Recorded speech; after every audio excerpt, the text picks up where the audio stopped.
neraka itu Rasulullah menyampaikan kepada kita siksaan yang paling ringan adalah orang disuruh pakai sandal dari api neraka. Itu pun yang paling atas ya, bukan yang paling bawah. Disuruh pakai sandal dari api neraka, tapi otaknya mendidih. Allah. Tapi itu yang paling ringan. Paling ringan. Tapi aku tahu. Jadi gini, Atta pernah nggak dipijit massage, refleksi? Massage ya, refleksi. Kaki kiri misalnya duluan ya. Pas kaki kiri sakit banget rasanya kan ya. Kita bilang gini, harusnya pindah aja ke kaki kanan dulu tuh. Karena kita merasa kaki kanan masih bisa nahan. Ternyata pas kaki kanan itu lebih sakit lagi ternyata daripada kaki kiri. Yang aku pengen bilang adalah sakit itu kadang-kadang nggak bisa dibayangin kecuali oleh orang yang ngalamin. Paham gak sih maksudnya? Kita mungkin gak akan pernah tahu seperti apa sakitnya neraka. Tapi aku bisa untuk nganterin pengantarnya. Oke gini deh. Kalau misalnya contoh kayak gini ya, jangankan neraka ya. Neraka udah jelas next level lah. Tapi kita bahas sakaratul maut dulu aja. Katanya Rasulullah, sakaratul maut itu seperti orang memasukkan batang berduri, pohon berduri ke tenggorokan, lalu ditarik. Tapi kita mungkin juga nggak akan pernah tahu kan ya seperti apa kan, karena ditarik ruhnya ya. Oke, aku nganterin nih sekarang, coba ya. Gini deh, ini tanganku ini luka dari 5-6 tahun yang lalu. Pas pandemi nih tanganku luka nih. Nah ketika luka ini pas aku lagi mau motong, waktu itu aku lagi mau bertani, aku lagi mau motong turus pakai silet, kebelah. Ini kebelah, ini copot nih keluar nih.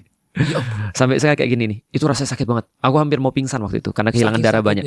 Karena kehilangan darah banyak banget. Ya Allah. Nah hampir mau pingsan waktu itu dan sakitnya luar biasa. Dan semenjak itu aku sulit mau ngapa-ngapain, mau pergi ke WC sulit, mau mandi sulit, mau cebok sulit dan segala macam. Dan sakitnya aku masih ingat sampai dengan sekarang sakitnya seperti apa. Sakitnya. Oke, bayangin ya Tak ya.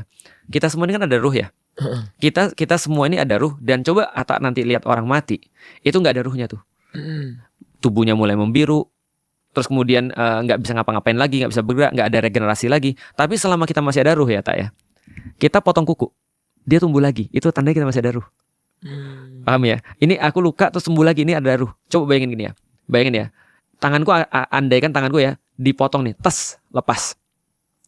Yang ini masih bisa tumbuh kan? Yang ini kira-kira gimana? Busuk kan? Busuk, udah busuk, biru, busuk, lama-lama hancur. Ya hilang kan? Karena ruhnya hilang. Bayangin ya, sakitnya kita ketika kita kepotong segitu, itu cuma hilang ruh segini doang.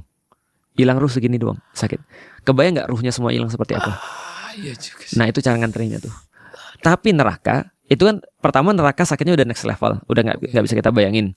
Yang kedua adalah sebenarnya neraka tuh bukan itu yang aku takut. Yang aku takut neraka tuh adalah khalidina fiha, selama-lamanya, itu yang aku takut tuh.